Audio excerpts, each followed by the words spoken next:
painting and this is how you play it. Oh, we didn't see you there. Come join us. Today we're going to review Bob Ross, Art of Chill. So just sit back, relax, and just enjoy our happy review.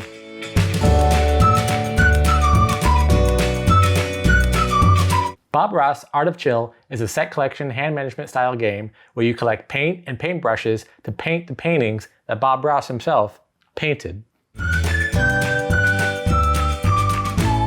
Players take turns drafting paint and paintbrushes from the art supplies. Players then match up the paints and the brushes that correspond with the different sections on the Bob Ross painting. When you have a color match, you play it on your palette. You earn points for each color that you have, as well as some other options that can give you points, whether you're the first one to play the section, whether Bob Ross has painted that section already, or whether you have a technique card. As you earn points, you move your player token around the board. The first player to get to the chill section on the board wins. The very first thing you notice when you look at the box, or when you open the box, or while you're playing the game, is that it's all about Bob Ross. So if you like Bob Ross, this game is meant for you. However, if you're just kind of about Bob Ross, then you may not appreciate the game as much as some other people. I may fall into that category. What?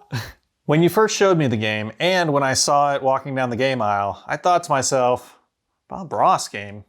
How? Who would play a Bob Ross game? What?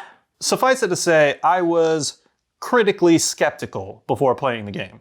They give you all of the paintings that Bob Ross has actually painted. So you have little mini Bob Ross paintings as part of the board game. And then you're matching paint colors to different sections of those paintings. As you would expect, the paintings are in here, but the cards, the art supplies, they are exactly as you would think if I said art supplies. It's pictures of just swatches of paint or a paintbrush. So this is the wild card, so it's any kind of paint. And then what else do we got here? So this is orange, and then this is a fan brush. So it's all the oranges look like that little swab, and then all the fan brushes look exactly like that. So this is what the art supplies look like. Even though it's cardboard, I still really like the palettes. And I love that those are the player board. I think that's a really fun way to make the player boards in a game all about painting. It's kind of, I like what they did there.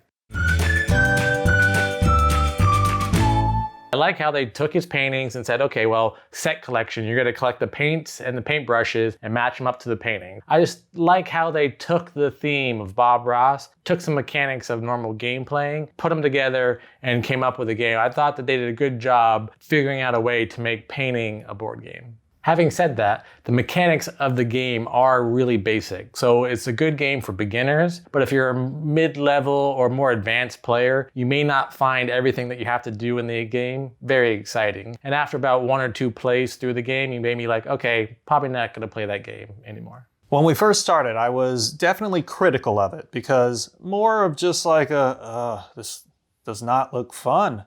I guess some things that I did like about the game is there is some sort of a engine building component. You can grab these, what do you call these? Techniques. And they'll give you extra points, so you can kind of keep that on the side. And as you're counting up your points, like, oh, I get an extra point because I got this color, I got this brush, whatever it may be. I do like how they did that, and there's only one of each element. So once you become the master of your technique, nobody else can be the master of your technique. Only you can be the master of cadmium yellow, not anybody else. One of the things that I noticed right away, because I'm not a huge fan of dice games, is that there is a dice element involved. Now, it doesn't really determine a whole lot of what you do as a player. It kind of only moves Bob forward, so it's kind of the AI of the game. Once I realized that the dice wasn't super important to my actual actions as a player, I was okay with the game. If I didn't think about the whole Bob Ross theme and just focus on the game mechanics, like chaining and combos and engine building, then I got into it more. No offense. You just hate Bob Ross No, so I don't. much. I don't hate Bob Ross. I just send all your hate comments in the comments below. I love Bob Ross. I used to watch it all the time. However, as a game, I like the thematic elements of the Bob Ross, but I didn't like the actual game itself so much. Overall, I'm gonna give the game a 5. And all of that is mainly just because I really like Bob Ross. There are some mechanics I do like in the game. It's kind of a basic hand management set collection. You play the cards that you need to play. However, I just didn't find it super engaging. Once you got past the veneer of, oh, this is the Bob Ross game, it was kind of like, I'm probably going to give it a 4 just because it didn't grab me. I wasn't excited in the very beginning. I wasn't excited when I won. I was like, oh, okay, cool.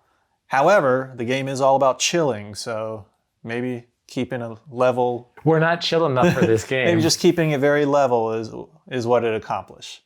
Teresa gives it a 10. And Juliana gives it a 6.5. That was our review of Bob Ross, Art of Chill. What'd you think? Ready to grab some paintbrushes and paint your own little happy trees? Let us know in the comments below. And if you like our content, please subscribe to our channel. Until next time, I'm Lee.